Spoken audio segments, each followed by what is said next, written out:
Live from New York, this is the Harvey Hour. My name is Nathan Harvey. Good to have you in on a Friday. We got a lot to talk about today. A lot of great topics. A lot of great things. Week 16, the regular season of the NFL season, is almost over. We are on the home stretch here. We got a lot to talk about. This is probably one of the biggest shows we've had, or will have, in a very, very long time. A lot of topics. We're talking the Chargers head coach. A lot of interesting things coming out. Jim Harbaugh, potentially. A lot of interesting things. Talk about maybe Bill Belichick. Some nervousness come from the Chargers, reportedly, when it talks about Belichick potentially signing with the Los Angeles Chargers to be their next head coach. Cowboys, Dolphins is a great matchup we'll talk about. Also, Ravens, 49ers. This could be a potential Super Bowl preview and potentially change the odds for the MVP. Lamar's 2, Purdy's 1. We'll talk about that later. But it's time now. I meant to do this on Tuesday. I decided to push it back until today. It's Nate's Notches. For those who don't know what Nate's Notches is, basically I rank my top 10 teams every quarter. Sometimes it's later, sometimes it's sooner, whatever the case may be. But this is going into week 16. A lot of changes, actually. For instance, number 10, I had the Broncos last time. A lot of things are going to change. So let's begin with the week 16 version of Nate's Notches. Let's jump right into it right now. Number 10. The number 10 team I have is the Los Angeles Rams. They were previously unranked, and this is why. Not only did they win last night in pretty convincing fashion, they have been on an absolute tear. They've won 5 of the last 6, averaging about 30 points a game when only allowing about 21. Kyron Williams, he's had a phenomenal year so far. 5 of the last 8 games, he's had 100-plus rushing yards and 5 touchdowns in that span. 6 touchdowns if you include last night. They're the 10th best on third down, 8th in total offense. A healthy Matthew Stafford, a healthy Cooper Kupp, a healthy Puka Nacua, Kyron Williams doing what he's doing. This is a very, very dangerous offense. I think, honestly, the defense has been playing better, but I think if this team eventually makes a deep run, I think their defense will be the reason why they fall through the cracks in a deep playoff run if they do get there. The next one. Number 9. Number 9, I have the Cleveland Browns. They were previously unranked. They've made a couple of appearances throughout my Nate's Notches, but this team is a shockingly interesting team.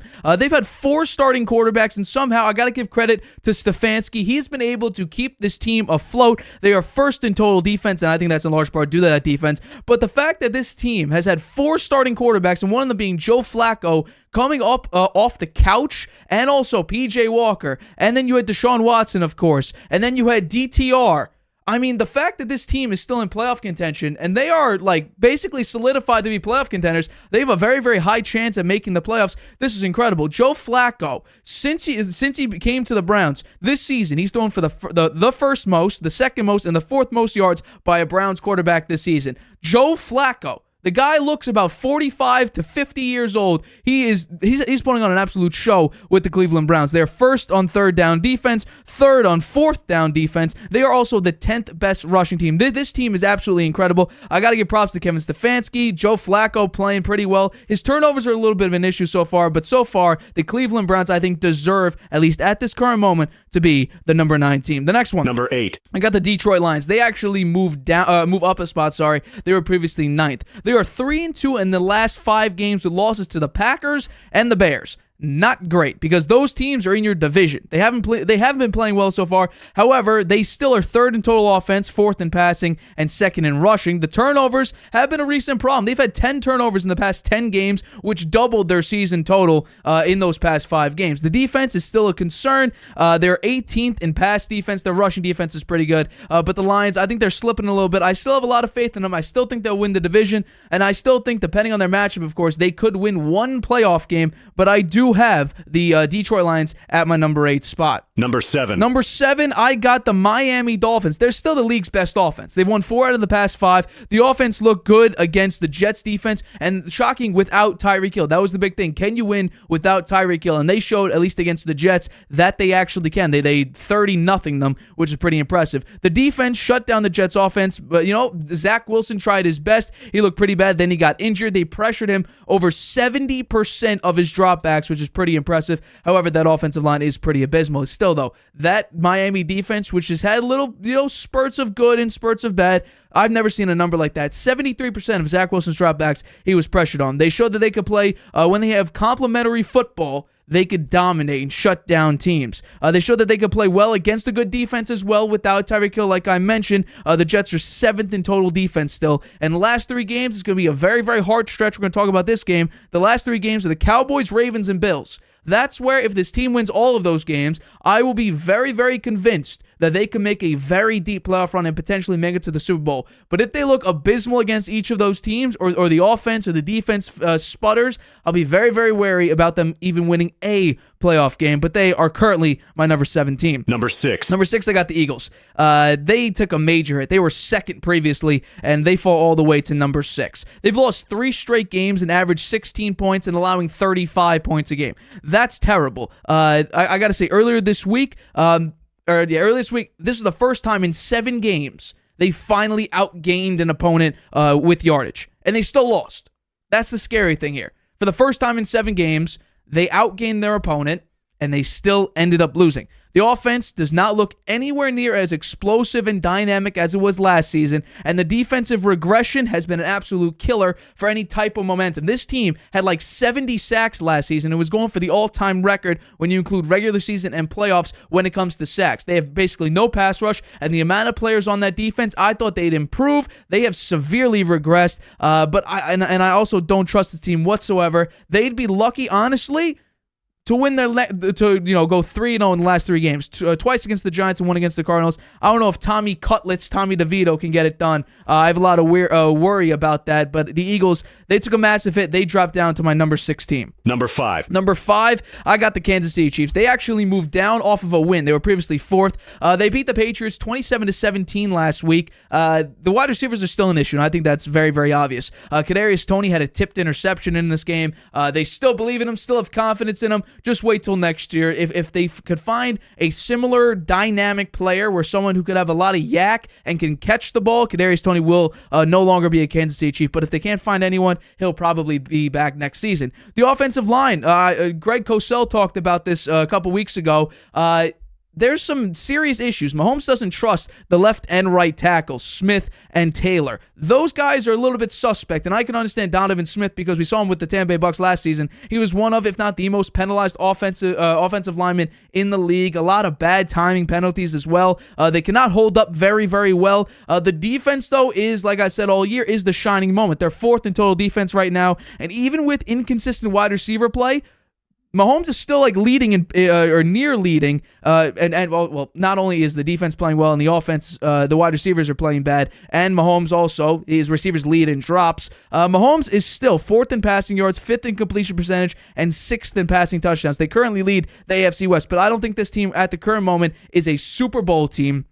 Even though Mahomes is the quarterback, I think just the inconsistent wide receiver play, and early in the game against the Bills, Josh Allen was moving up and down the field on them. There's a little bit of concern there, but I think the Chiefs, if they get stuff right, if Kadarius Toney can actually catch a ball here and there, and Travis Kelce, he doesn't look the same. He seems either banged up, not fully in it. I'm not entirely sure. I don't know if Taylor Swift is messing with his head. However, if this team settles down and gets stuff right and they learn to catch the football, they can go back to being a dangerous team. But right now, I don't believe it. I don't believe anything right now the Chiefs could do that's going to be well. The next one. Number 5. I'm sorry, number 4. Number 4 is the Buffalo Bills. They were previously unranked. This team makes a massive jump, and I think a lot of people are going to question the number 3 team when I bring it up. But the number 4 team is the Buffalo Bills, who were previously unranked. They've had 2 very, very impressive wins in the past 2 weeks. They ran through the Cowboys, a dominant rushing attack. I think it was like 266 yards and 3 rushing touchdowns. It was absolutely incredible. However, they could thank Kadarius Toney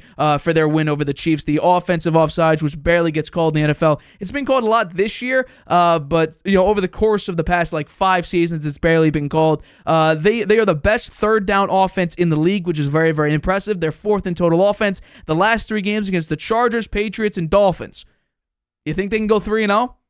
I can. So I think this team may actually end up leading the AFC East if the Dolphins, against these good teams, start to slip. So my guess would be the Bills somehow miraculously get atop of the AFC East, win that division, and reclaim the crown over the Dolphins so far this season. But the Bills right now are my 4th best team in the NFL. The next one. Number 3. Number 3 is the Dallas Cowboys. Now I understand they just whooped the Dallas Cowboys. However, this team is a very black and white team. At home, this team is unstoppable, averaging nearly 40 points a game. On the road, completely different story. Against the Bills, they couldn't stop the run. Their road points allowed is 22. Their home points allowed, 15. So the defense giving up about a touchdown more per game on the road. The road points per game that they score, 21.7. At home, 39.8. Like I said, this is a very black and white team. The defense and the offense, I mean, they're incredibly underwhelming. I don't know if it's you're not in that Dallas stadium where everything's crazy, 100,000 fans chanting your name and rooting for you. I don't know what it is, but this team at home is incredible. On the road, it's a completely different story. They play the Dolphins on the road this week. We'll talk about it later. I like the Cowboys. I think they'll get stuff settled down. They'll focus more on the run. But the Cowboys, I think, if they're at home and if they win the NFC East, which is, I think, decently high chance, especially with the Eagles regressing, they would have at least one home game.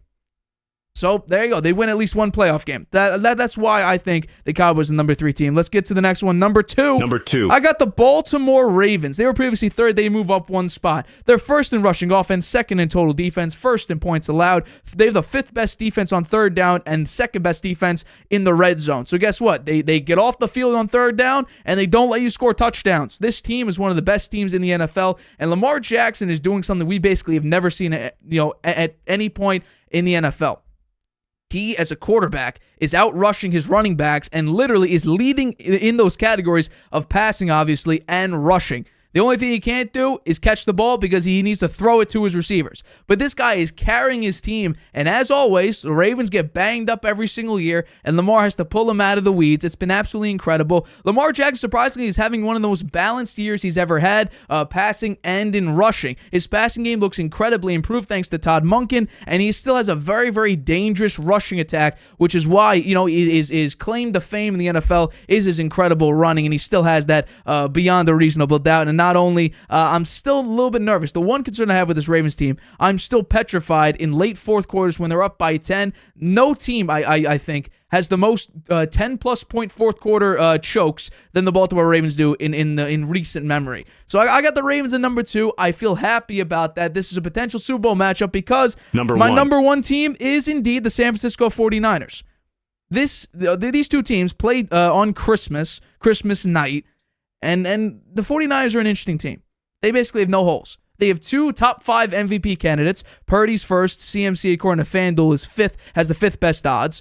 I mean, Trent Williams, when he's out there, they're nearly unstoppable with this team of Debo, Purdy, CMC, and all those other guys. Trent Williams has been incredible. Surprisingly, John Feliciano has been really, really good this season. 0 sacks, only 10 pressures, only 1 QB hit, a 97 pass block rating. He's been incredible this season. Debo's ability to turn like a 5-yard pass, a 7-yard pass, into like a 45-yard touchdown. He runs mean, and you better get out of his way once he gets downhill. I mean, it's incredible what Debo can do. The 49ers, I think, really have no holes when this team is fully healthy. When it's banged up, we've already seen. And that's my one worry. Can this team stay healthy? Because we already saw when CMC was banged up, when Trent Williams was banged up, when Debo Samuel was banged up, the offense went from averaging like 30 points a game to 17. That's a serious, serious concern. Can this team stay healthy? That's really my only one concern. But when this team is healthy, there is literally 0 holes in this team whatsoever. So those are my top 10 teams. I'm going to bring my dad in before we go to like a 20-second break. What do you think of my team so far? Do you agree with any of them, disagree with any of them? What are your thoughts? I think you make a good case for the 1 through 10 that you've listed there. I question the Cowboys being number 3, given that they don't seem to be able to beat a really good team. Right. I mean, they got beat by the Bills, got beat by San Francisco, they've been beat by the Eagles. The really only good team they beat has been the Eagles once. Okay. Right? They beat the Eagles once. So, and as you say, they don't play well on the road, and they're going to have to go on the road in the playoffs. They may not. They're tied with the Eagles right now for the division lead, right? Correct. It's they tied, each have a 10-4 record. So that'll be interesting to see who winds up winning the division. But that's one question I have. And the Bills, the Bills aren't a playoff team right now, right? Yes. They aren't even in the playoffs right now. They've got to win out in order to really, as you say, to win the division maybe. Well, yeah, they would need to win out because they're 2 games behind Miami. They play Miami in Week 18. That's gonna be a phenomenal game, I think. So we'll have to wait and see exactly. They got to hope that Dallas can beat Miami this weekend. They do. Yeah. That would help their playoff chances incredibly. Yeah. So if they, let's say Dallas wins against Miami, Right. And then Buffalo beats them in the last week of the season, does Buffalo win the division? I mean, Miami beat them the first game. Miami right? would need to lose out. Buffalo would need to win out in order for them to flip. Because, like I said, Miami's 2 games up. You really have no room for error there if you're Buffalo. And if you're Miami, you literally, the division's in your hands. Yeah. You need to lose this division. And I think, honestly, if we're thinking about it, just look at the teams they're playing. I'll bring it up again. Miami has to go up and play the Cowboys, Ravens, and Bills. They are horrible. They haven't won a single game against a winning team this season. I think they're 0-3. Mm-hmm. They're going up against the Cowboys, who have a great defense. And if you get Tua off his spot, we'll talk about it in a couple topics here. But you get Tua off his spot, it's nerve-wracking. The Ravens, one of the best defenses in the league. They're giving up about 16 points a game. This is one of the number one. I think this is close to the number one offense in the league, scoring-wise. And the Bills beat up on the Cowboys. Defeated the Chiefs, who are defending Super Bowl champs.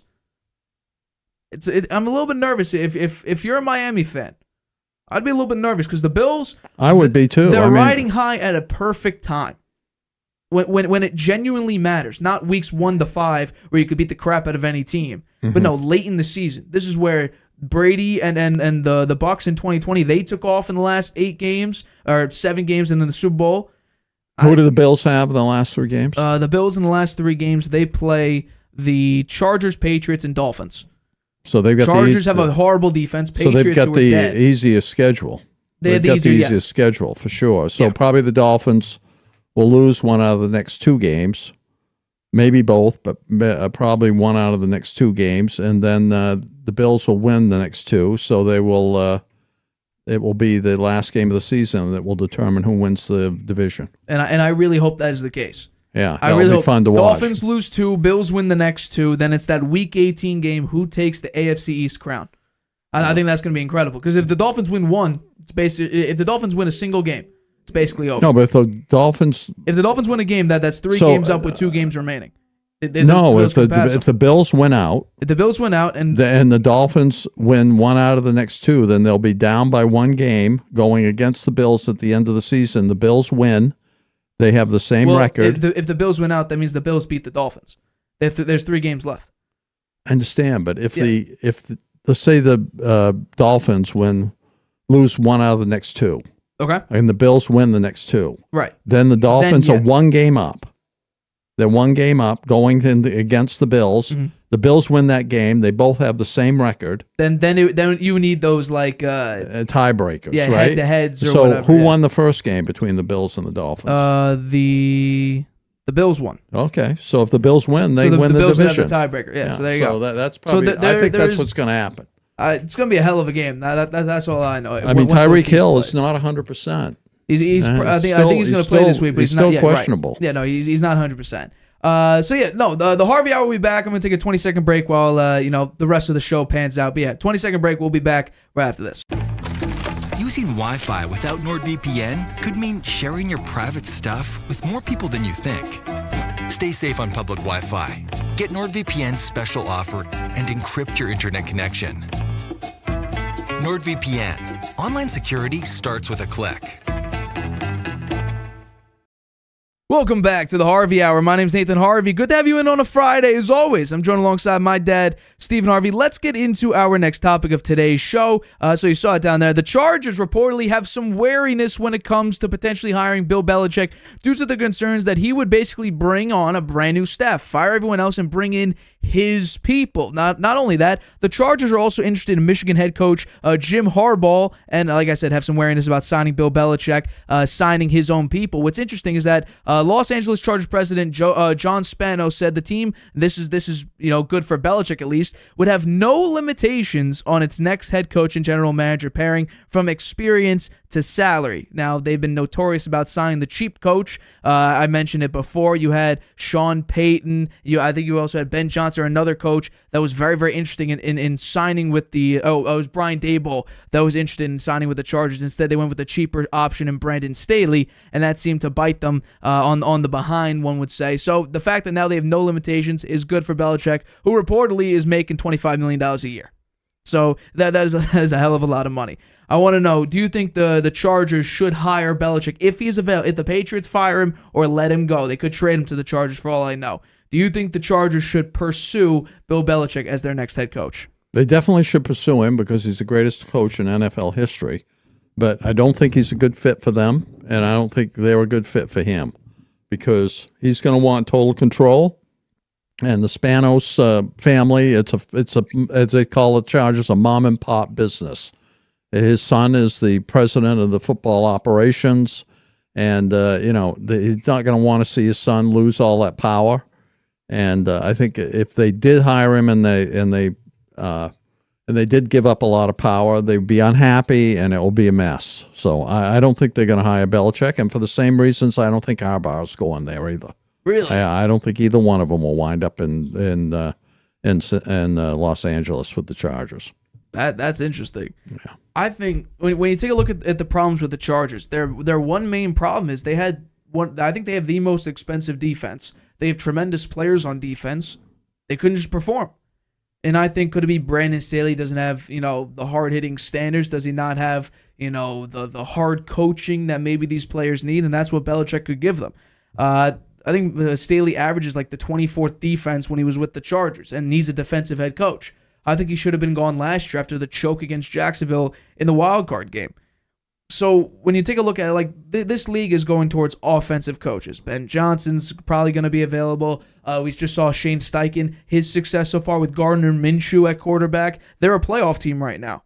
They had Anthony Richardson. He got hurt after 4 games. He went 2-2 in those 4 games. But we're seeing that these offensive coaches are excelling in this league. Mike McDaniel coming from Kyle Shanahan's system. Look at where look how Tua looks like. Tyreek Hill's having could be a record-breaking year. He would need a lot of yards now that he got hurt in one of those games. But he's having a tremendous year, and the offense looks incredibly improved. They have like the best offense in the NFL. Mm-hmm. So you have to. What's your picture going forward? What are you trying to get? Do you want to go until Belichick retires in maybe 3 seasons? Who knows? Do you want to coach there for 10 years and hope it all works out? But you also can't make this mistake of hiring like a Josh McDaniels and then sign him to a 10-year deal and then fire him after 1.5 years. That's the risk you're willing to take. And you have to basically ensure that Belichick is willing to coach for the next 5 years because you have Justin Herbert. And that's the thing. This move by Belichick, if he does go to the Chargers and the Chargers do want him, this would be a Brady to Tampa move. Because all the Bucs needed was they drafted a left tackle in Tristan Wirfs, who has been incredible. That's all Brady needed. He brought in a couple pieces to add on to Chris Godwin and Mike Evans and a pretty good run game. The offensive line and the defense were there, basically. You needed maybe 1 or 2 pieces here and there, and then, of course, you needed the quarterback to not give up 35 turnovers and have a bunch of pick sixes. That's all the Bucs needed. All the Chargers need is some good defensive coaching. They have Joey Bosa and Khalil Mack and Derwin James and Asante Samuel Jr. You have a bunch of pieces there. All you need is good coaching. And they have a good offense. You also have the quarterback. You have they have a good running back. They have good wide receivers. Right. They have a great franchise quarterback. Right. So it's not on the offensive side of the ball, which is Belichick's weakness. They need somebody to make the defense go. Exactly. And he could do that. So the Chargers, in that respect, it's a perfect fit. But the personalities are not going to work out there with the ownership the way it is. I don't think that they'll find a way to get it done with Bill Belichick or Jim Harbaugh for those reasons. I think it was very, very fascinating that they fired both the GM and the head coach. That's why this move for Belichick to go there, or it could even be Harbaugh if he wants to be the de facto GM as well as the head coach. It's very, very interesting that they fired both because that creates that opening. It creates it even a higher chance, a higher likelihood that Belichick would like to go there. Because if they just fire the coach, Belichick, he would be like, okay, can I pick my players? Can I realize who I want free agency? No, we have a GM. That's his job. So now that they fire both, I think that creates an even higher likelihood that Belichick's like, my team with the Patriots, not great. This is a declining team. This could be a bad team for the next 5-6 seasons, depending on what the moves that either I make or the next head coach makes. Look at that Chargers team. Underwhelming. Justin Herbert's an A- quarterback. The defense. Look at Khalil Mack, Bosa, Asante Samuel Jr. I had a guy named Asante Samuel before. Now, he did drop an interception against Eli Manning in the Super Bowl, but he looks great. Great safety. That's a really likable team. I could fix that. The 32nd, or they have a lot of. They might not be 32nd now. The 30th ranked passing defense. What can I do? Austin Eckler, he wants a contract, but he looks a little slow and a little bit washed. Maybe I could draft a running back. He loves to do that. You're not going to be able to do much in free agency. You're not going to be able to do much in free agency. The cap space is not there. They have the second worst cap situation, but hey, Belichick doesn't spend a lot of money anyway.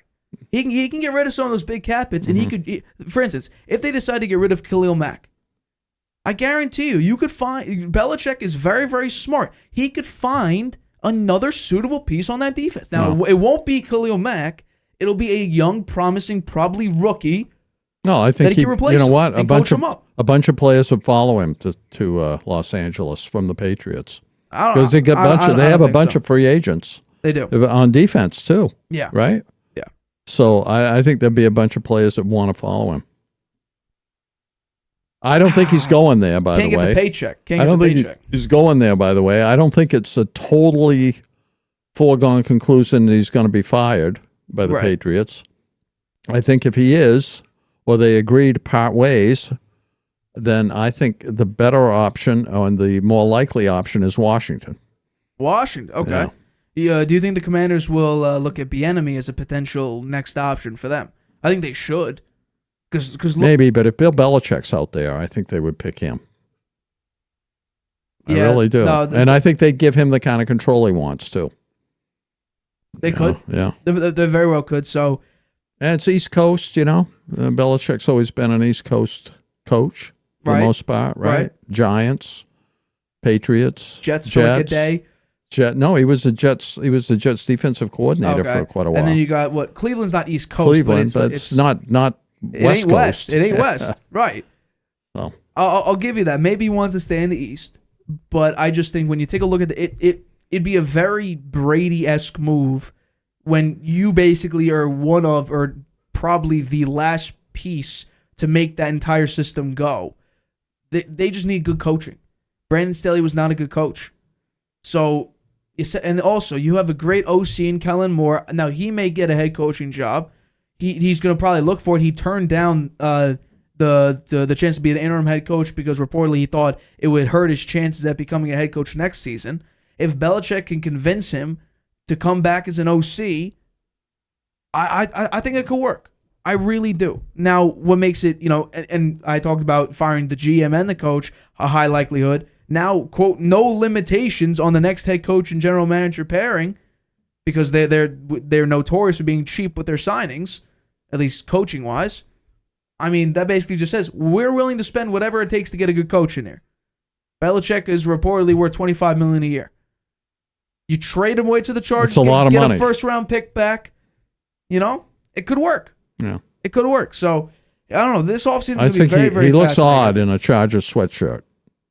After watching him wear the Patriots sweatshirt. It doesn't look right. Imagine the electric yellow, if that was the swap sweatshirt. The electric yellow. I don't think Belichick would look good in electric yellow.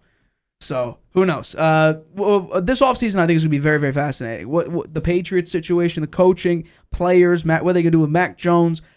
It's going to be very, very fascinating to see what exactly happens. So, we'll have to wait and see. But currently, the Chargers, underwhelming. They are, at the current moment, they are 5-9 on the season. Not looking too good. We'll see Giff Smith get his first opportunity at coaching this week after they fired Brandon Staley after that horrific, 63-21 loss to the Raiders. It was very, very bad. We'll have to wait and see how the Chargers look this week. But, you know what? Like I said, we'll have to wait and see. Let's get to the next topic here. So let's talk about one of the big games of the week. We're talking about the Cowboys and the Miami Dolphins. The Cowboys have a 3-4 road record, while the Dolphins have a 6-1 home record. I want to know, this is a pretty big game. Cowboys fighting for the NFC East. The Dolphins trying to stay alive in the AFC East. They could slip to the Buffalo Bills, as we discussed earlier on in the show. Do you think Dak and the Cowboys can get it done and beat the Miami Dolphins when the Dolphins are at home? They should be able to do it. If they were going to do it against a good team on the road, this would be the game to do it because the Dolphins are all beat up. They got 7 players that are questionable, including Tyreek Hill. So they're banged up. The Cowboys only have 3 players that are either doubtful or out or questionable. Tyron Smith is doubtful, Hawkins is out, and Martin is questionable. So I'd say in terms of health-wise, the Cowboys are probably healthier than the Dolphins are. But the Cowboys have not played up to their expectations against really good teams. They showed it again last week. They got beat badly by the Bills. They got beat badly by the 49ers. They got beat badly by the I'm not sure. It wasn't badly, but they got beat by the Eagles early. They did beat the Eagles at home. That's the only big win they've had against a really good team this season. Fair. So this is the game that they should be able to win on the road against a really good team just because Miami, I think, is banged up. Do I think they will? I'm not picking them. You're taking the Dolphins? Yeah. Why are you picking the Dolphins? You just think because just the trend here. The Cowboys don't play well against good teams. Right. So I think they'll repeat that this weekend. So we'll see. I'll give you that. I am a little bit nervous here. I'm picking the Cowboys to win it. I mentioned it earlier this week. I said I believe in the Cowboys here. I think it's going to be very, very different. The Dolphins, they like to run, to be effective, and then set up the play action to Tyreek Hill for a 40, 50-yard bomb. They also do a lot of jet sweeps and a lot of motion runs. They don't go, hard-nosed, in-your-face, downhill running like the Bills did last week. Could they do that with A-Chain, or A-Chan, and also Raheem Mostert? Potentially. Chan is healthy. He's playing. Right. He's been great this year when he's been healthy. He's been incredible so far this season when he was healthy. He currently, at this moment, is limited due to a toe injury, but he'll probably go. Jalen Ramsey also is supposedly limited. They have a couple, same with Xavier Howard. There's a couple pieces here that I'm a little bit nervous about. A couple offensive linemen that they have that are limited or did not practice. They're going to be questionable, and one of them's out. If the Cowboys get Tyron Smith back, Bradley Chubb, I think, will be rendered ineffective. I think if Dak has a clean pocket, CD and Jalen Ramsey is limited right now on the injury report. I think with Brandon Cooks, the way he's been playing recently, the chances are early in that game against the Bills. Several opportunities. I think, the first drive of the game, Dak Prescott had Brandon Cooks on a deep pass. He overshot him. That would be 7-3. Another opportunity to make it 14-3 later on in that game. You got a couple pieces or a couple situations where the Cowboys could have actually made some noise against the Bills and couldn't get it done.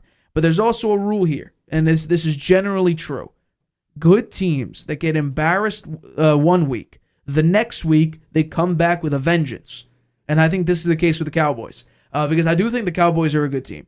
They have one of the lowest strength of schedule wins so far this season, but I do believe that they can get it done. The Cowboys, after a loss since December of 2021, they're 9-0, have a plus 18, plus 19%, plus 19 points per game differential. Yards per game differential is plus 127, and the turnover differential is plus 12. So they are incredible after a loss. And especially you add on top of the fact that generally good to great to very good teams, if they get embarrassed 1 week, we just saw the Titans had a great comeback against the Dolphins. They whooped the Jets the next week 30-0. The Cowboys lost in horrific fashion to the Bills last week. This week we'll take a look at them, how they look this season, or I guess in this game, and whether or not they come back and continue that trend. I think Dak is having a phenomenal year. I don't love that Tony Pollard is the feature back, but he's been, I would say, adequate so far. I would like them to have a better dynamic running back than Tony Pollard as their feature back, but we have to live with what the Cowboys roster says it as. So I'm going to take the Cowboys here. I think the defense will be better. You have a couple injuries on the offense, or at least limited or DNPs in practice. I think Micah Parsons will shine in this game. You get Tua off because Tua likes to do that quick drop back and get it out immediately. You disrupt that a little bit, cause some internal pressure. Don't let Tua complete that step back. I have a lot of faith the Cowboys can get it done. And this defense is going to be the X factor here. Dak Prescott will play however well he needs to. Just the defense needs to be that first complementary piece. Because if the defense starts falling apart like it did against the Bills, Dak Prescott needs to go into hero mode, which I don't think he could do very well. Because generally when he throws about 35 or more times, it's not good. It's not good. You have him throw 34 or less, the numbers are drastically different. So you want him to play complementary football. The defense steps up and makes plays, or at least gets stops when you need him to. Then Dak Prescott could either go on a short field if there's a turnover, or he can make it work with running the football and you're not down 14-0 where Dak has to play hero ball and the defense is exhausted in the first 3 drives. Well, I think, as I say, I think they have a good chance against the Dolphins to win against a really good team because the Dolphins are so banged up. And I do think that the Cowboys' defense is better than the Dolphins. So I think the Cowboys should be able to move the ball against the Dolphins' defense. And if the Cowboys' defense has one of their best games, then that could be it's going to be very close. I think it will be very close. And I wonder what version of the Dolphins will we see? Will we see the 48-20 and the 31-17 Dolphins, where they lost each of those games by those large numbers? Lost 28 points to the Bills and he lost by 14 to the Eagles, or will it be close, like you were? I believe they were in Germany against the Chiefs, where it was 21-14. But in the first half, you look like you were going to get blown out by 40 against the Chiefs, and then the Chiefs' second half offense was what the second Chief offense has been recently and been absolutely terrible. Are you going to get, sort of taken off the hook if Dak Prescott throws 5 interceptions like he's prone to do eventually? But this season, he's actually been very, very good with the turnovers. Not as many turnovers. What version of Dak will be getting in this big game? This season, it's been pretty good. The coaching has been pretty good. It's just, in these big-time games, the Dolphins are nowhere near the same capabilities of the 49ers. So I don't expect them to get absolutely shellacked like they did against the 49ers. I think this is close to the Eagles. But I don't think it's going to be. I think it's going to be a close game. 1.5 points. I think it'll be you already close. know a lot of money's going on in Dallas because I think a lot of people are looking at the fact that they got blown out by the Bills. They're prone to come back now. And the Dolphins have been shaky on offense. You're playing against a really good team. You're 0-3 against really, really good teams this season. I'm taking the Cowboys here. It's minus 1.5 point spread for the Dolphins. Aren't they 1-4? Or they beat the Eagles? I'm talking about the Dolphins are 0-3. Oh, the Dolphins are 0-3 against the really Bills, Eagles, and Chiefs. Yeah. 6-1 at home is I don't love that. I don't love the 6-1 home record for the Dolphins because that does not put a lot of faith into the Cowboys and the fact that they have a 3-4 road record. The Cowboys do. That's another thing that I don't have a lot of faith in. But I do think that if Tyron Smith is good to go for the Cowboys, I don't think the pass rush will be there. Wilkins won't get a lot of pressure. I don't think Chubb will get a lot of pressure. If the offensive line is healthy, I think Dak's going to cook. CeeDee Lamb, Brandon Cooks. You got the tight end Ferguson. You got pieces there. Yeah. I think they can make it work. So I don't really particularly have a score. If I needed to give a score, I would probably go on the higher score, probably 38-35. Cowboys get the win. That'd probably be my score. But, I'm still taking the Cowboys here. I have faith. I normally don't have a lot of faith in the Cowboys, and I've crapped on them before. We just go back to the Cowboys 49ers playoff game last year. I ripped on Dak the entire time. So, and then after the 49ers, or when we previewed the 49ers Cowboys game this season, I said Dak will look terrible. Lo and behold, he had 3 interceptions in that game, looked terrible. But you know what? Recently, the way this Cowboys team has been playing, I've had faith in them. Okay, we'll see what happens. This is also for the NFC East. This is basically, you're trying to fight for that NFC East crown. I think this would be like, if the Eagles win it this time, this would be the first time in a very, very long time they've had back-to-back division winners. The Cowboys need to make some magic happen. I think they can get it done. I'll take 38-35. Cowboys take the win over the Dolphins. Let's talk about another phenomenal game that we have on the card. Christmas night. It'll be Brock Purdy, who currently leads in MVP voting, against Lamar Jackson, who is second in MVP voting. This could be a potential Super Bowl preview against the 2 top conference leaders. Both teams are 11-3 and the number 1 seed in each of their conferences. A lot of good things could happen in this game. Great defenses, great offenses. Purdy, MVP leader right now by a large margin. He's minus 200, while Lamar Jackson's plus 500. It's a pretty substantial gap between those 2 quarterbacks. I want to know, can Purdy and the 49ers get it done on Christmas night, or can the Ravens have a Christmas miracle and somehow upset the 49ers, who are 5.5 point favorites? Who do you think takes the victory here? I like the 49ers. Interesting. They got all their pieces. When they have all their pieces and they're playing at home, lights out, Nate. Lights out. I think they will beat the Ravens in this game. I think they've got just too many options on offense, and they have a great defense. I think the Ravens are a great team. I think they can get to the Super Bowl. But this game on Sunday, I don't think that on Christmas night, I don't think the Ravens are going to win. And I'm on the opposite view. I'll take the Ravens to upset the 49ers for a couple of reasons. The first one would be Lamar Jackson, and I couldn't believe this when I heard it and saw it, but it's true. He's 19-1 against NFC teams. 19-1. Because the NFC doesn't play Lamar, or I guess each NFC team is not like the AFC where you get to play Lamar, and especially in the division, where you play him several times over the course of his career. You play him once, sometimes some teams play him once every 4 years. Lamar is a very unique player because he dominates in the run game, dominates in the pass game now. And he's, like I said, 19-1 against NFC teams. The Ravens this season have given up the fewest points per game at 16.1 points per game. They've also scored the fourth most per game at 27.4. They have a tremendous pass defense at 6th. 6th in total pass defense and 10th in total rush defense. I could already tell you how the 49ers game is going to open. I'm going to predict they're going to hand it to CMC 3 times within the first 5 plays. Because we've seen him in the most recent game against, I think it was against the Cardinals, where you hand it to him one time, he goes 74 yards, nearly scores for a touchdown. CMC is a heavy part of this offense. Heavy part of this offense.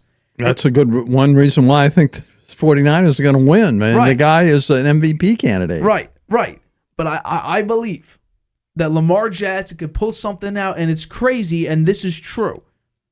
When you take a look at Kyle Shanahan, and he gets a lot of credit for being so successful and making it work with average quarterbacks who have average talent, who don't have a Mahomes arm and don't have a Lamar Jackson or a Jalen Hurts speed, yet he makes it work somehow. This is the scary part of the 49ers game.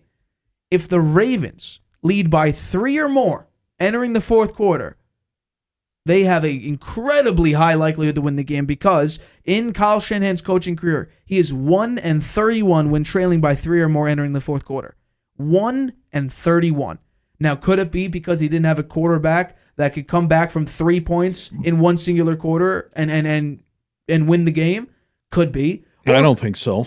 I mean, he's had some decent quarterbacks. He's had some decent quarterbacks. Most likely, Jimmy Garoppolo is probably the only one who could say he's good underneath the system. I don't think Nick Mullins or C.J. Beathard or any of those guys are great. He had Hoyer, I think, for a quick second, but 1-31. However, it's a double-edged sword because the Ravens have given up like the most 10-plus point chokes in the fourth quarter. Yeah. So I think Lamar will somehow. It's crazy enough to say it's just because I understand how just dominant the 49ers are. Like I've been saying all season, they have no holes when healthy. And that's the big thing here. Is everyone going to be healthy? Because we've already seen, and we talk about who's the MVP, the most valuable player. Now some people take this as who's the best player, or I guess who's really this award is turned into who's the quarterback on the best team in the NFL. Generally, that's the guy who gets the MVP award. However, if we talk about the most valuable player, and then we've had this discussion several times over, but I'm going to bring it up again. When CMC was hurt, and when Trent Williams was down, and Deebo Samuel was banged up, if Brock Purdy was really the MVP, shouldn't the offense look at least similar? If Purdy is genuinely the most valuable player, shouldn't it remain somewhat consistent? If he is the cog that keeps everything alive, keeps everything going? I thought about it. If you're really the most valuable player, because Lamar on his team is clearly the most valuable player. He leads in several games. He's the top rusher, and obviously he's the top passer. Without Lamar Jackson, and if you put in like Anthony Brown or Snoop Huntley out there, or now even Malik Cunningham, this team wouldn't look similar. It wouldn't. It would lose significantly more games than they would win. It's a good point. I do think, though, Brock Purdy... The offense would remain... If you're scoring 30 points a game, and CMC, Trent Williams, and Deebo Samuel are either not 100% or out for a game, I understand there's some dip, but to half your points, to go from 30 to 17... I think you make a decent point there. The one thing I would counter is Brock Purdy is a second-year player, right? And having a little dip at some point during the year for a second-year player is not uncommon.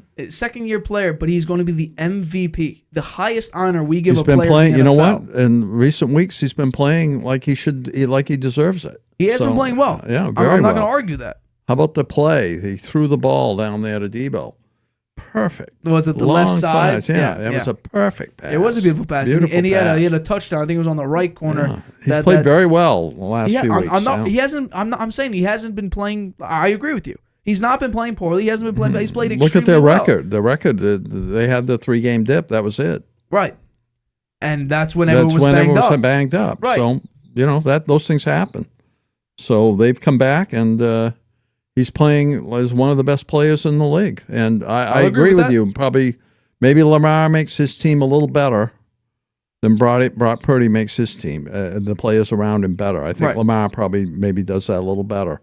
And maybe for that reason, Lamar should be ranked a little ahead of Brock Purdy in terms of the MVP. But that's generally it's who's the quarterback on the best team.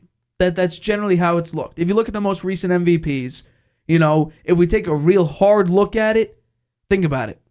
The Bucs weren't the number 1 seed in 2021. I believe the Packers were. Brady and Rodgers were this close. Brady had like 5,300 yards. Who won the MVP? Rodgers. Best player on the best team. Brady got ripped off. I agree with you. He completely got ripped off. And if we take a look at the actual words there, the most valuable player, and we go 5 years in the future from now and look back and say, look what CMC did. I think at this point he'll have probably near 2,000 total yards. He might have 24 touchdowns by when it's all said and done. He scores a TD or more in every game. Right. So if 5 years we take a look at it, it's like, okay, so we take a look at the team. So Brock Purdy had like 4,500 yards and 35 touchdowns. Great, okay? But look at 2,000 scrimmage yards, 24 total touchdowns. And when he was banged up, the offense cut in half. Why didn't he win MVP? It's because it's a quarterback award. So I think, honestly, if Lamar wins this, I think Lamar takes the MVP spot because he showed in a head-to-head matchup why he is more valuable to his team. Mm-hmm. Now, Brock Purdy could ball out, but if Lamar Jackson plays up to that standard, and I think these defenses are both incredible, I think Lamar could pull away. It could be a Justin Tucker 62-yard field goal. But I think the Ravens do get it done. Now, I think this game will be a low-scoring game, and I think if Mark Andrews was playing for them, now he's banged up, probably out for the year, but if Mark Andrews was playing in this game, this point spread wouldn't be 5.5. It'll probably be 3, maybe 2.5. Because I think Mark Andrews, and it's basically like Gronk and Brady. Not that level, but it's that same connection where you have that reliable tight end who you know is basically always open that you could always throw it to, who also helps in the blocking game. That's basically Lamar and Mark Andrews. So the fact that he's not out there, I can understand why the point spread's 5.5, and even the Ravens feel disrespected reportedly because this point spread is what it is. And I kind of agree with that. Because this team is the number 1 seed in the AFC. Have looked dominant when maybe their players don't step up to the plate. Where their running game might not be great. Or OBJ hasn't been phenomenal this season. Zay Flowers not getting many targets. But Lamar Jackson makes it work. And we just saw how the Rams look recently. Ravens beat them. Put up 37 against that team. No team's putting up 37 against this Rams defense right now. Lamar does. So I think this is going to be a phenomenal game. I do think, because it's the Christmas theme, so I had to pose a Christmas themed question. I do think the Ravens could get a Christmas miracle and somehow pull out with a very, very impressive win. Okay, well, we'll see what happens. You're picking them, and I'm picking the 49ers. So, But in contrast to the Cowboys-Dolphins game, I think this game will be low that's scoring. right. You're picking the Cowboys. I'm picking the Dolphins. Right, but I also think that I said 38-35 for Cowboys over Dolphins. I think this game could be 24-21 in favor of the Ravens because I think their defenses are more consistent against their matchups than the Cowboys and the Dolphins' defenses are against their matchups. Uh-huh. So I'll take the Ravens to win 27-24. Let's go. I stopped picking these big time games. I got some crazy games, some lower tier teams for my Harvey Hot. I'm not betting, big time teams anymore in these big time games. I've learned my lesson. I went 1-4 last week, and it was very, very rough. But coming up, we're going to talk a lot of good topics following up now. Todd Bowles has said great things about the Baker Mayfield transition from Tom Brady to Baker Mayfield. We'll talk about that. And also, it's Week 16. You know what that means? Our weekly picks and my Harvey Hot Hand. I got to look to bounce back. A 1-4 week. It's been pretty rough. We'll discuss that right after this. Whether you're just discovering your voice or taking your show to the next level, you know what the world needs to hear. All you have to do is say it. With Spotify, set up your podcast. Your food podcast. Your mindfulness podcast. Your never thought you'd get this far podcast. And watch those sparks fly. I put a picture of the comment. Drop the episode anywhere people listen. And find out who they're cooking with. Where they're finding inner balance. And why they love your show. You're already a creator. Now you can create, connect, and get paid for your passion with one single free tool. Spotify for podcasters. Talk where the world listens. Using Wi-Fi without NordVPN could mean sharing your private stuff with more people than you think. Stay safe on public Wi-Fi. Get NordVPN's special offer and encrypt your internet connection. NordVPN. Online security starts with a click. Welcome back to the Harvey Hour. My name's Nathan Harvey. As always, I'm joined alongside my dad, Stephen Harvey. Let's get into our next topic. So Todd Bowles earlier this week talked to the press about the transition from Baker Mayfield to Tom Brady, and this is what he had to say. Anybody who comes after Tom, if you play well, you're going to be talked about in a good category. Not Tom's category, but a good category. If you play badly, well, he's not Tom. Baker Mayfield was in a lose-lose situation from a fan ballot standpoint to begin with, and he didn't try to win the fan ballot. He just put his head down and he worked and he won the team over, which is what's great about it. He's doing things his way and we're doing things our way. It's not as pretty as when Tom was here, but we're scrappy and we're pulling them out and getting things done. Those are probably, he's talking about wins there. But I want to know, I guarantee you're going to bring this up, so I'll admit it first. I'll talk about it first. I did say for the past year or so that I thought Baker Mayfield should not be a starting quarterback in the NFL. I was very wrong. He's played absolutely incredible this season. I'm going to bring this up later when we have our full discussion. I was wrong about that, but I want to know, do you think that Baker Mayfield earned a second contract with Tampa Bay? Yes, I do. And I think that Todd Bowles is giving us a little foreshadowing that that's going to happen. He said so many good things about him. He said Mayfield didn't try to be Tom Brady. I think that was a smart move. He didn't have a chance of being Tom Brady. So he didn't try to be Tom Brady. It's not as pretty out there, but they get it done. He leads by being one of the guys. It's another thing he said. The players adore Mayfield. He's a warrior.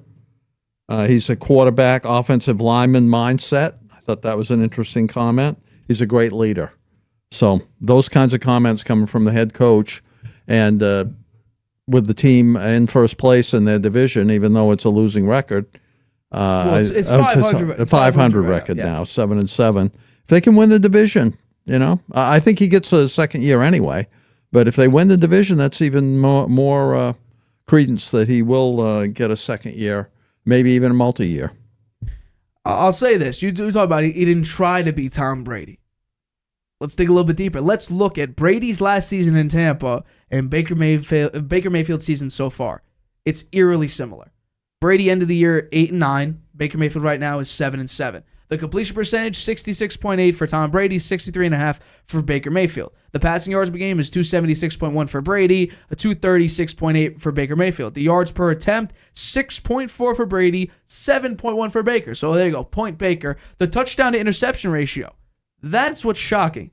It's very similar. 25-9 for Brady, 24-8 for Baker Mayfield. And the passer rating, Baker wins point number 2.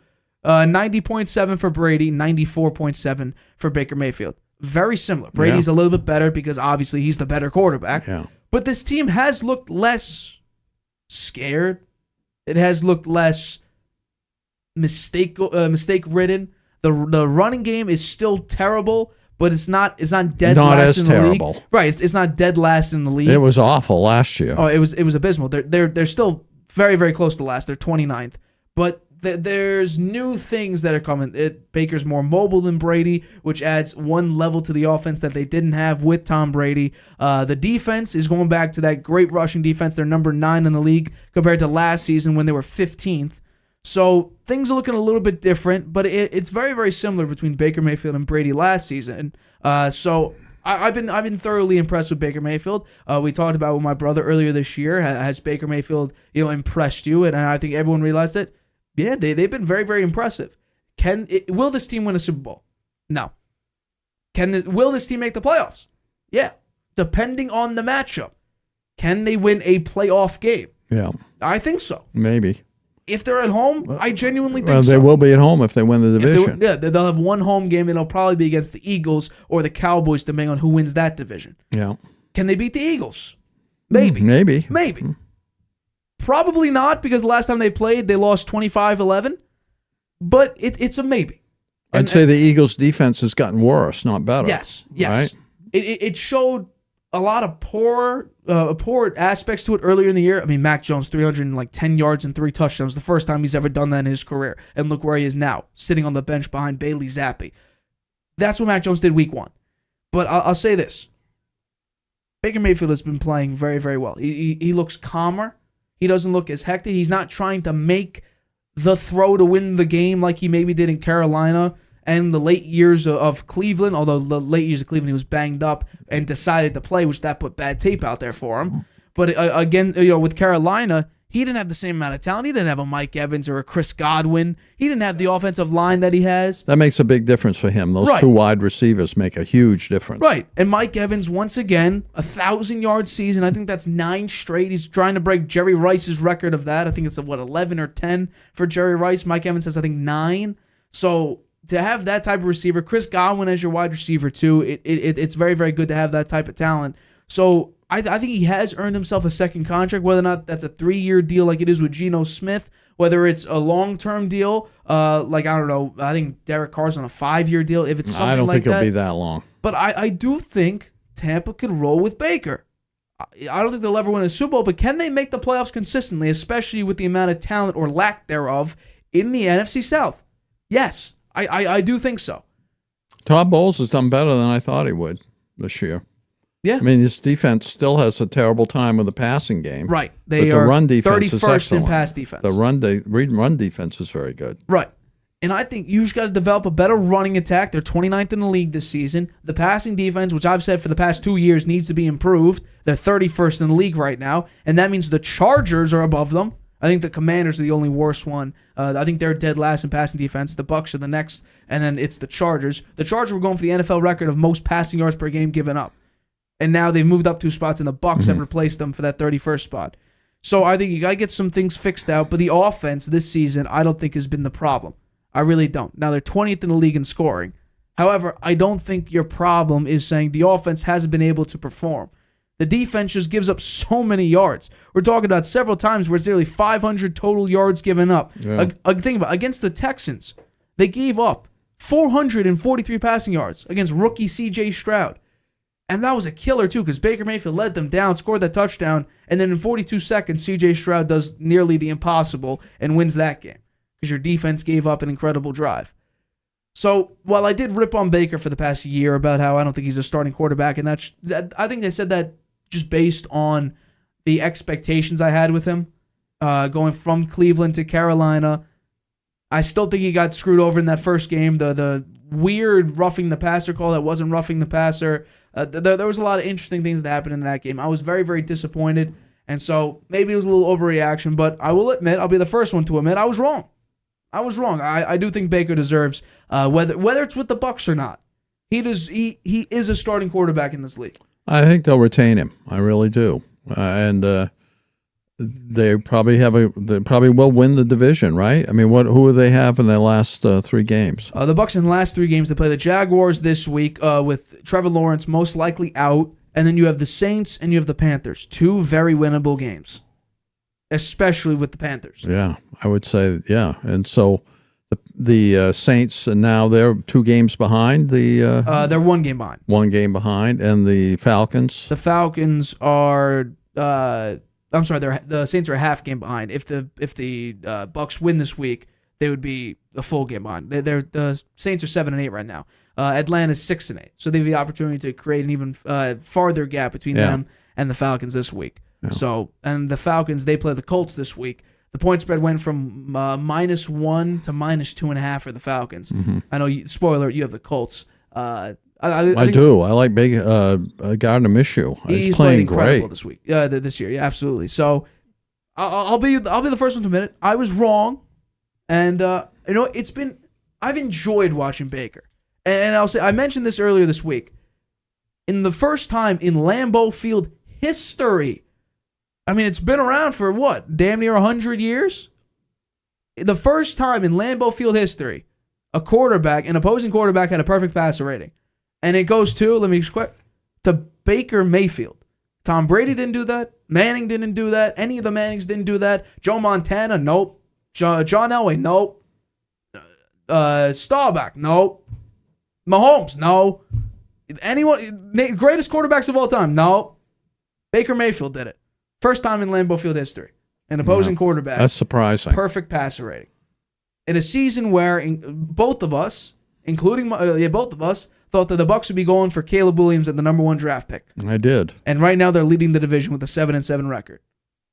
NFL has a lot of parity to it, which makes what we're going to do next incredibly hard, and that is our Week 16 picks. We do this every single week where we make our predictions for who will win and who will cover each of the point spreads, and as well as picking the winners for each week. This is Week 16. We did this last year. The regular season is almost wrapping up. Let's get into my picks. I had an okay week last week. The point spreads were abysmal, a bunch of red X's all over the place. So let's begin with Thursday Night Football. We won that. Both of us won that game on Thursday Night Football. We picked the Rams to cover and win the -4 point spread. So let's get in with Saturday's games on NBC. We got the Bengals at the Steelers. Mason Rudolph will be making his regular season debut this season in this game. We got Jamar Chase, who's out for this week, but I don't think it'll matter. What Jake Browning has done, a lot of people are saying Jake Browning will fall back down to earth. I'm not entirely there yet. I still think Jake Browning's got something left, even if he just has T. Higgins and Tyler Boyd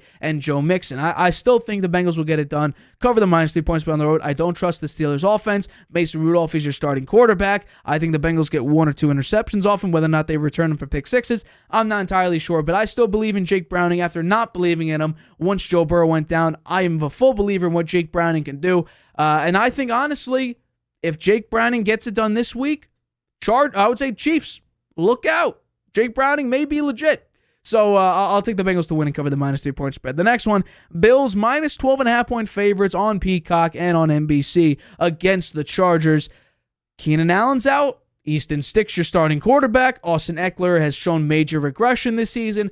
I'll take the Bills to win, obviously, as well as cover the -12.5 point spread. The Bills had a phenomenal win against the Cowboys last week, and they're fighting for that AFC East title still, and at the current moment, fighting for playoff hopes, for playoff contention. So I think the Bills will get it done in convincing fashion. I'll take the Bills to win and cover the -12.5 point spread on the road. The next one, Colts at Falcons. Falcons starting Taylor Heineke once again this season. It's been Desmond Ridder, Taylor Heineke, Desmond Ridder, Taylor Heineke. This time it's Taylor Heineke again. They're a -2.5 point spread. If you rely on Taylor Heineke, I don't think he could get it. I don't think he could get it done.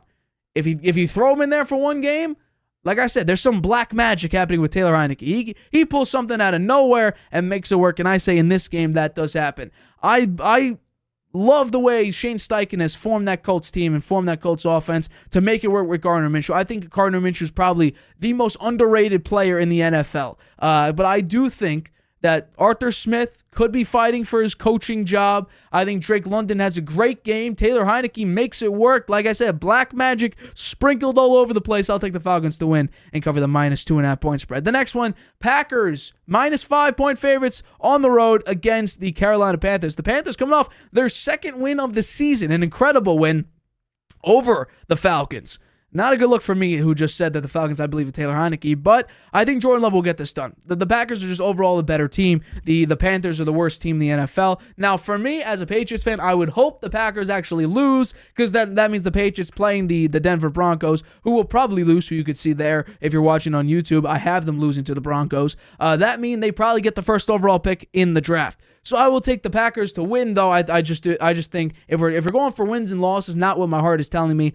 I think the Packers are the better team. Obviously, the defense is a little bit suspect, but they are still a better defense than the Panthers. And Jordan Love, I think, is having a great year so far. Now, it was a very, very rocky start, very, very rocky middle, but this back end, he's played phenomenally, and I will take Jordan Love and the Packers to win and cover the -5-point spread on the road. The next one, Browns at Texans. We'll see another Case Keenum appearance for the Houston Texans, and the Browns are -3-point favorites on the road, and I will take the Browns to win here. Joe Flacco having a great season. Like I mentioned earlier when I was doing my top 10 teams, he has the first, second, and fourth most passing yards by a Browns quarterback this season. The only other guy who's number 3 is Deshaun Watson. The fact that Kevin Stefanski can keep this team alive with 4 quarterbacks is very, very impressive. The defense, obviously, though, is the story. I'll take the Browns to cause a little bit of issues for Case Keenum. I say probably 2 interceptions on the day. The Browns will win and cover the -3-point spread on the road. The next one, the slipping Detroit Lions are favorites over the Minnesota Vikings, who are starting Nick Mullins at quarterback, and the Lions are 3-point favorites on the road. I'll take the Lions here. You got to bounce back somehow. I think they're going to rely heavily on Chandler, the running back, with Madison out. And I think the Lions, who do have a very, very good rush defense, who are currently, the exact number is 8th in rush defense, I think they will stop Chandler, force Nick Mullins to step in the pocket and make some throws, and I don't think he can get it done. I'll take the Lions to win and cover the -3-point spread on the road. The next one is the Seahawks at the Titans. Now, generally, I think this entire season, I have picked Mike Vrabel as a home underdog every single time. And I think I'm 1-1 or 2-2 something. I think I'm 500 on the year. And this time, I'm not picking them. I think the Seahawks right now, they're playing well. They're not playing great. They're playing better than what I thought they would be playing. I did think Geno Smith would have regression. It was pretty bad to start the year. It looked nowhere near the same. But you scored 35 points against the Cowboys, nearly win that game, and you've been playing better. Drew Lock just beat the Eagles last week. Is that more the Eagles, or is that more Drew Lock having a phenomenal 92-yard drive? I'll give a little bit more credit to the Seahawks. So I think Geno Smith will be back, however, but I do think the Seahawks team will get the win, beat the Titans, who don't look great. Will Levis is a young quarterback. He's made a couple mistakes, doesn't look all that great, but when you have the worst offensive line in the NFL, doesn't help your case for a young quarterback. I'll take the Seahawks to win and cover the -3-point spread. The next one, Commanders at the Jets. I was really hoping Zach Wilson could start this game, but he's out with a concussion. Trevor Siemian will be the starting quarterback, with Brett Rypien being his backup. Aaron Rodgers will not necessarily be active for this week, so it's really up to only them. Zach Wilson's already out. But I will take the Jets to win this game. I don't know why, truthfully.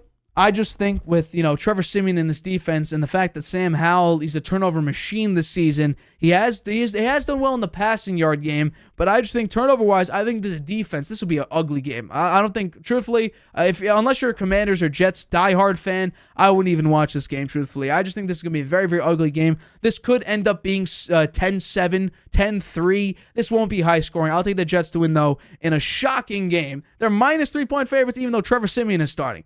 That tells you just how bad the Commanders are. I'll take the Jets to win and cover the -3-point spread. The next one, Jaguars at Bucks. We talked about this a little bit earlier about how great Baker Mayfield has played this season, and I'll take Baker Mayfield and the Buccaneers to beat probably C.J. Beathard and the Jacksonville Jaguars. I just think the way Baker's been playing this season has been incredible. The numbers are damn near Brady's last year with Tampa, which is impressive. When you could say, by the way, you can compare Baker Mayfield to the greatest quarterback of all time. Now, it's not the same as prime Tom Brady. However, it's been impressive so far this season. When I thought the Bucs were going for the number 1 pick in the draft this year, Baker Mayfield, I think he deserves a second contract. I think he continues that dominant streak, takes a dominant lead over the NFC South, and wins and covers the -2.5-point spread. The next one, the Cardinals at the Bears. I'll take Justin Fields and the Bears to win this game. A very, very ugly game last week. Justin Fields turning it over a lot, interceptions, fumbles. I think it's time to slow down a little bit, trust the run game, and win against the Cardinals. The defense has been incredible. Since the bye week, it's been one of the best defenses the Bears defense has. It's been one of the best defenses in the league. I think the defense will slow down Kyler Murray, disrupt him, make him uncomfortable, force him into some mistakes. I think the Bears will get the win and cover the -4-point spread. The next one, the Cowboys at the Dolphins. This game, is basically for pride at this point for the Cowboys. They're going for the NFC East title, while the Dolphins are holding on to the AFC East title at the moment. The Cowboys need a bounce-back game. And generally the rule is, good teams, when they get embarrassed the prior week, that next week, they dominate. And I think that's the case with this one. Look at the Dolphins, 2 weeks ago. Lost to the Titans. Last week, beat the Jets 30-0. This time, the Cowboys will follow that same trend. I'll take the Cowboys to win and win outright, obviously covering the plus 1.5 point spread. The next one, Sunday Night Football, Patriots at Broncos. I'll take the Broncos to win and cover. Now, it's been ugly. You had that 5-touchdown game that Jared Goff had against this Broncos defense. Bailey Zappi won't do that. The Patriots have been a very, very good first-half team with Bailey Zappi and an abysmal second-half team. They were beating the Chiefs at one point 10-7, and in that second half could do literally nothing. I'll take the Broncos to maintain this, bounce back from that horrible loss against the Lions last week. They'll win and cover the minus 7 point spread. The next one is the Raiders at the Chiefs. Chiefs favored by minus 10, and I'll take them to win and cover the minus 10 point spread. Now, there's one thing, even though the offenses look terrible, there is one secure thing that I know. When the Chiefs' second half offense was averaging 5.3 points a game, what was their bounce back game? It was against the Las Vegas Raiders, where they scored 31 points when they couldn't even reach 20 or 30 in like a 6-game span. I'll take the Chiefs to win and dominate against the Raiders in this game and cover the minus 10 point spread. The next one, the Giants at the Eagles. I picked the Giants to cover the 5.5 point spread last week against the Saints, and they got blown out. Tommy DeVito has come back down to earth a little bit, and I think the Eagles, after getting embarrassed, they need a little bit of a refresher, a little bit of a breather. Jalen Hurts talking about how he's questioning commitment on the Eagles, and he actually backtracked that by saying, when he was talking about we need to be more committed, talking more about himself as a me concept. I don't believe that. That's a little bit of PR trickery there to make it sound much nicer. I say because this is a breather against a bad Giants team, I will take Jalen Hurts to dominate in this game and cover the point spread. They cover a 13.5 point spread. Let's go with the final game, Christmas night. Ravens, 49ers, 2 top seeds in their conferences, each 11-3, both the number 1 and number 2 MVP candidates. Purdy number 1 at minus 200, Lamar Jackson at plus 500. This is going to be a hell of a game. I think this is going to be relatively low scoring, however, just because I think these defenses are very, very consistent with how they play against basically every single team. I'll take the Ravens in an upset over the 49ers. Lamar, if we look at the actual letters of it, most valuable player, MVP, Lamar Jackson, leading rusher in several games this season with the Ravens, as well as obviously the leading passer because he's the quarterback. The only thing he doesn't do because he physically can't do it is catch footballs. However, I guarantee you, if he could somehow throw it, catch it, and run it, he would probably lead in a lot of those categories as well. But I will take Lamar Jackson and the Ravens to have a Christmas miracle, upset the 49ers, and cover a plus 5.5 point spread. That is my week 16 picks. This is going to be a good week. I feel it. The Harvey hot hand should be pretty good this week as well. I have a lot of faith in my picks. I'm not picking any big teams and important games like the Cowboys, Dolphins, or the Ravens, 49ers. I was going to pick the Eagles, but I can't trust their defense in a Harvey hot hand pick, especially at minus 13.5. And Tommy DeVito was 3 of 4, or he's 3 of 5. I can't do it, but the Harvey hot hand will be good. But Dad, your turn now to pick your Week 16 picks. Yeah, well, your picks look pretty good. And you've got a nice record there, too, winning 143 games so far. 143-81. Yeah, that's nice. The point spread is... the point spread's a lot better than mine. I'm just hovering over 500 right now. Yeah. And I need to do better this week, right, to give myself a little cushion there going into the last couple games of the season. Right. So... I differ with you on 4 games in the picks this week, and it'll be interesting to see because 2 of them are really marquee games, and where we have opposite teams on both of them. So I'm looking forward to see how those games go, and I'll be watching both of them. I was lucky I won last night. I picked the Rams to cover, and they did. The Bengals, I like to win over the Steelers. The Steelers don't really have a quarterback out there on the field now. I think Mason Rudolph, I'm surprised he's still with them the way he's played in the past. We'll see what he does on Saturday. But I don't think the Steelers have anything on offense right now. And the Bengals, they have everything going for them except quarterback maybe, but Browning has played a little better lately, so I think they find a way to win. The Bills against the Chargers, I think the Bills are prohibitive favorites. The Chargers really don't have a coach right now. They fired the GM as well. The players have underperformed on both defense and offense. Surprisingly, they have some big-name players. They just haven't done much at all. I think the Bills can cover, even though it's 12.5. The Colts and the Falcons, this is one we differ on. I like the Colts. I watched Gardner Minshew last week. Wow. The guy looked great out there. I think he's mobile. He's a very accurate passer. He makes good decisions out there. He's playing very well. The Colts are a playoff team if they can keep it going, and I think they will and beat the Falcons this weekend on Sunday. Green Bay against the Panthers. Green Bay is a prohibitive favorite because the Panthers are just awful. They fired their coach. They got a interim guy in there now, and Bryce Young has been the shadow of what he was when he was in college. I think everyone's kind of surprised how poorly he's played. Jordan Love, on the other hand, has played much better in the second half of the season. The Packers are fighting for a playoff spot now, which is a tribute to LaFleur, who, when they were really down there, he didn't give up, and he kept the players' heads in the game there, and they've bounced back. So I like the Green Bay to win on the road and cover the point spread. The Browns against the Texans. Is C.J. Stroud playing in this game? He's out. He's still out. He's still out. He got his bell rung, got a bad concussion, out for a couple of weeks now. I think without him out there, it's tough for the Texans. They're a young team. We didn't expect much from them this year. They outperformed what we thought they would do. At one point there, we thought C.J. Stroud might be an MVP, but now he looked like it. He sure did, and he's still got some great stats, even though he hasn't played in a couple of games now. Hopefully he can get back in there the last couple of games of the season. But for this game, he won't be in there, and the Browns will be with Joe Flacco, who has rejuvenated his career and looks good out there in the Browns offense. So I like the Browns to win and cover. The Lions, all season long, I've said you can't trust the Lions, and it's been true. And when games that they should have won, they lost. Some games that you didn't think they would win, they found a way to win. Sometimes they look great out there on offense. Sometimes they're fumbling the ball and throwing interceptions and making all kinds of mistakes. It's hard to know what you're going to get on any Sunday with them.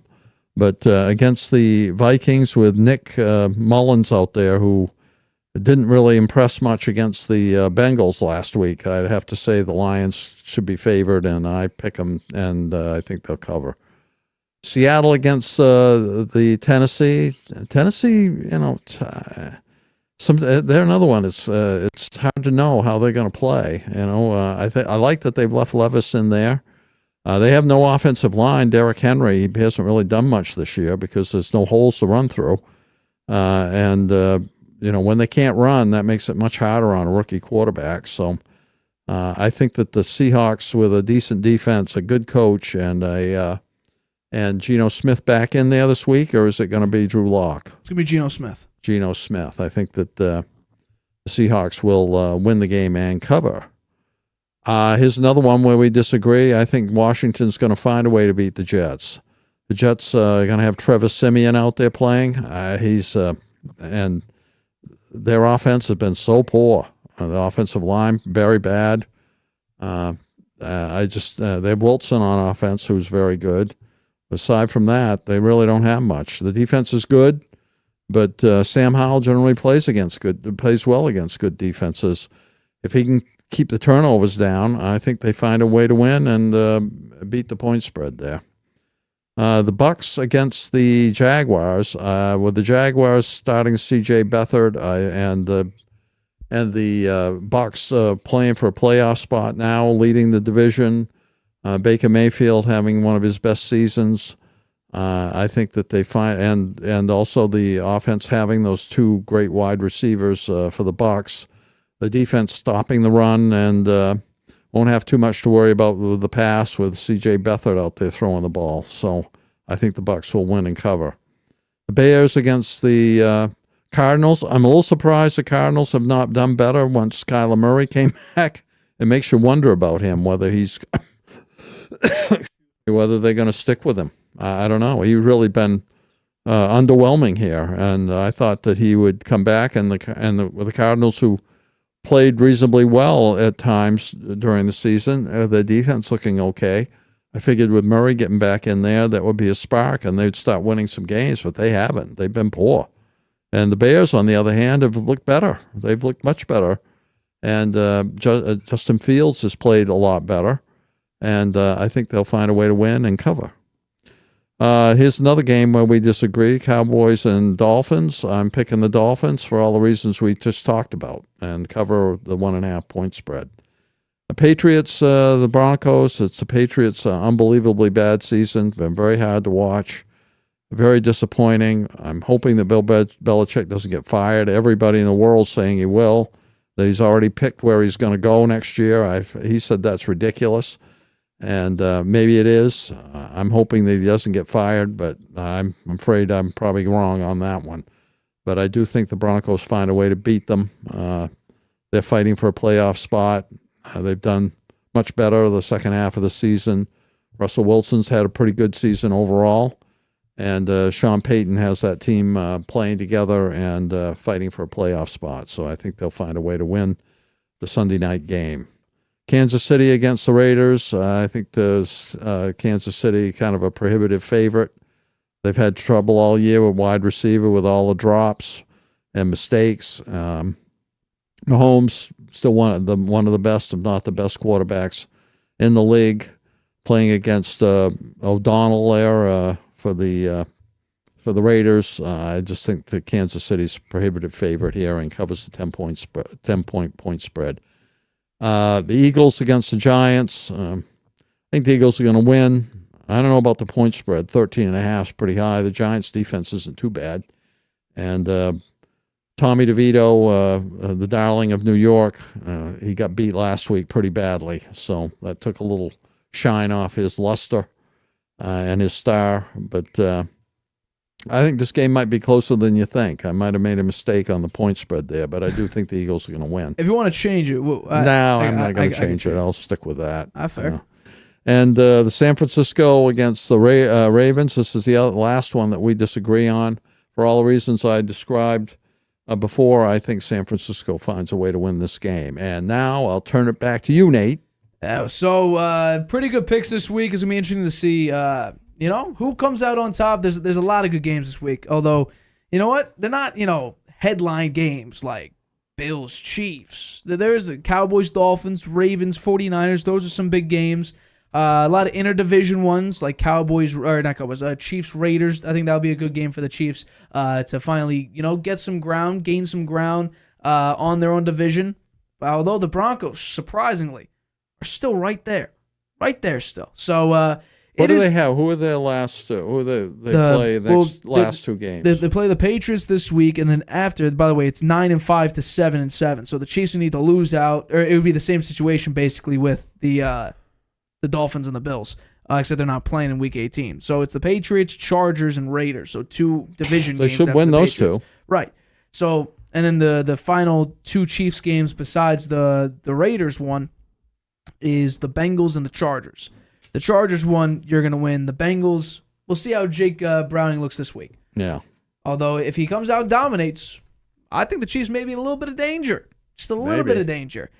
All right, it's time for that. It's time for that time, which is my Harvey Hot Hand. So we had a very, very bad week this past week. We went 1-4, not great at all. Lost a lot of money, but it's okay. It's time. We're still beyond positive. We're well over 500. We're still in 60% win percentage, which is incredible. Last year, I ended the year at 54.54, I believe, or 54.45, something like that. 54%. We'll keep it at 54%. This season, last time I did the math, was about 63%. So we'll probably take a little bit of a hit this past week, going 1-4. But this week, I feel good about my picks. We're not doing any big point spreads. We're very, very tight, and could go either way. I did Cowboys, Eagles before. I think I did the Cowboys, Bills last week. Not a lot of that going on. This week's a little bit different. We're picking some somewhere, a lot of threes in here, a lot of 2.5s, but let's begin with the first one of this week. Jaguars at Buccaneers. Which is indeed the Jaguars and the Buccaneers. So, the Bucs team, Baker Mayfield playing very, very well this season. It's been very, very impressive. The Jaguars this season, I said their defense has been suspect, and it has been. They're the 27th defense in the league, total defense in the league. I think Baker Mayfield and this team gets it done convincingly. I think Baker gets it. I'd say Mike Evans, 150 yards and a touchdown. Chris Godwin, 73 yards on the day. Baker Mayfield has a phenomenal game. He threw for nearly 400 yards last week. I think he follows it up with another 280 to 300-yard performance. I'll say the Bucs beat the Jaguars, cover the 2.5-point spread, and win 27-20. Bills at Chargers. This one is a big point spread, and we're going back to it. It's been a very, very long time since I picked a plus, or that should have been minus 12.5 points, but my bet on the graphic. It's been a very, very long time since we picked a large point spread favorite, and this week I'm doing it. The Bills 12.5-point favorites against the Chargers. The Chargers don't have Justin Herbert at quarterback. They have Easton Stick. They don't have Keenan Allen. They already don't have Mike Williams. Quentin Johnston will probably be the wide receiver one of this team, and that puts me in a lot of concern if I'm a Chargers fan. And I think the Bills are going to capitalize on that. You also have Austin Eckler, who has shown major regression and looks very, very slow. I'll take the Bills to win convincingly. They dominate in this game after coming off two very, very good wins, one against the Chiefs and dominant against the Dallas Cowboys. James Cook having a phenomenal year, had a tremendous game last week. He continues that this week, and especially against a horrible passing defense, the 30th in the league. Josh Allen, expect him to have 325 or more yards. Stephon Diggs, he'll completely ball out. I have the Bills covering the 12.5-point spread and winning 28-13. Cardinals at Bears. This one is interesting. A lot of people have the Cardinals winning this game. I don't. I think the Bears defense has been incredible, and actually statistically, they've been one of the best defenses since coming out of the bye week. We have Justin Herbert, Justin Fields, not Herbert, who has been incredible the past 4 games. Now, it's a little bit of a dip, a little bit turnovers, which I don't love. Turnovers are a little bit of an issue. Him fumbling the football is definitely not ideal. But this defense has kept them in the games every time, even regardless of Justin Fields turning the ball over every single time he gets on a drive. And late in games we saw him, I believe against the Vikings, he had 2 straight drives with a turnover. Not good. Definitely not good. I still think if he steps it up here, makes accurate throws, gets it to his receivers, I still think he has a shot next season of being the Bears quarterback. If not, I seriously think the Bears could trade him for a decently high pick, a second or a third round. I think he could shine in a system maybe like Atlanta's. But in this game, I say the Bears defense is the huge X factor here. They will keep Kyler Murray confused, nervous, and anxious, maybe force him into a couple turnovers. I'll take the Bears to cover the minus 4-point spread and win 23-17. Browns at Texans. This one I got the Browns winning and covering the minus 3-point spread. The Texans starting Case Keenum, and already Nico Collins, I believe, is questionable, doubtful, or maybe even out. I haven't exactly looked at the injury report, but he was out last week. CJ Stroud is currently out with a concussion. He's not going to play in this game, so Case Keenum will need to step up and make magic happen. Except it's against one of the best defenses in the NFL. Joe Flacco, I've mentioned this now 3 times. He has the first, second, and fourth most passing yards of any Browns quarterback this season. The third would be Deshaun Watson.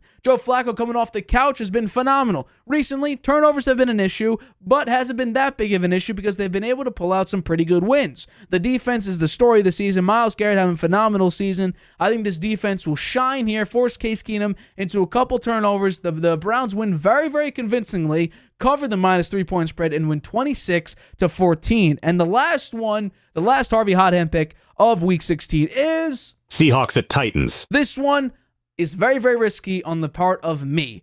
Now, if we take a look at Mike Vrabel as a home underdog, he is incredible. He's actually the best home underdog to pick against the spread. This time, I'm not doing it. I'm not picking Mike Vrabel to cover the point spread. It's minus 3. I don't love that because guess what? A field goal means I push, I tie it. It is what it is. But I do think Geno Smith coming back can get it done. We just saw what Drew Lock was able to do against the Eagles defense, and the Titans, they don't have a very, very good defense, and their offensive line is ranked dead last in the league according to Pro Football Focus. And I think that pass rush that the Seahawks have had, it hasn't been all that great, but I think it could shine against a very, very poor offensive line. I think the one thing I'm concerned about is if Derrick Henry can get going, and Will Levis, by the way, also hasn't practiced much due to an injury, that means maybe Ryan Tannehill gets out there again. What will happen with Ryan Tannehill at quarterback? We haven't seen him for a number of weeks now, but I do think the Seahawks get the win. They cover the minus 3-point spread and win 21-14. That though I guess just say those are my picks this week for my Harvey Hot End. Do you hate any of my picks this week? I don't hate any of them. I think they look pretty good, actually. We'll see what happens.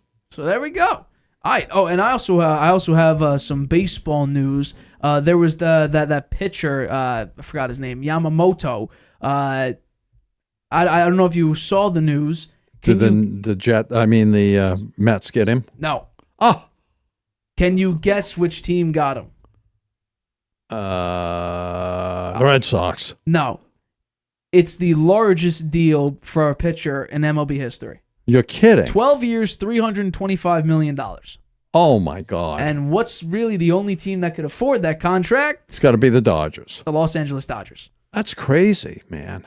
Yeah. Crazy. You know what? They're not paying much for Ohtani, right? It's $2 million a year. It's a 10-year, $20 million deal. They're paying for him after he retires. He's the lowest guy on the payroll.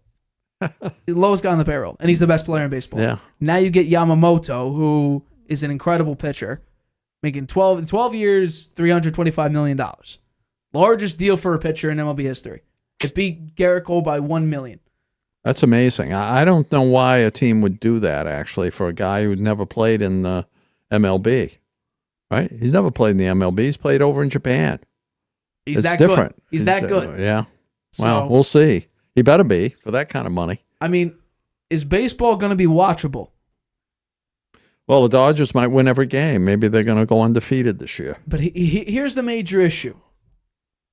How high of a likelihood is it that I don't think it's that high, but how high of a likelihood is that this year's Dodgers is last year's Padres? 0. Where they have all this talent and they 0. underperform. You think it's a 0% chance? Yeah. So let's go. How many wins do the Dodgers win this season? I think they get 100 plus. I would say that's a guarantee. You think they break the record? I think the Mariners had the record at it was 116. 116. Yeah. I think that was Ichiro's rookie year. I don't think they break the record, but I think they get well over 100. I think this is the team to do that. Yeah. I mean, you have Mookie Betts, Freddie Freeman. You have Ohtani, Yamamoto. I think Kershaw, you need to work out some contract with him. You got so many pieces, and that's just scraping the surface. The Padres are going to be nothing. They gave up Soto. He's gone. Still got Bogarts. Bogarts had a down year, though. Yeah. Well, maybe I'm surprised they didn't fire their manager. I would have thought they would have done that after having all that talent and not even making the playoffs. Yeah. Well, we'll see. There we go. I think the Dodgers have a good manager. Yeah. He's good. Was it Dave Roberts? Dave Roberts, yeah. Former Red Sox. Yeah. He was the guy who got stole the steal that base in 2004. Yeah. We'll never forget.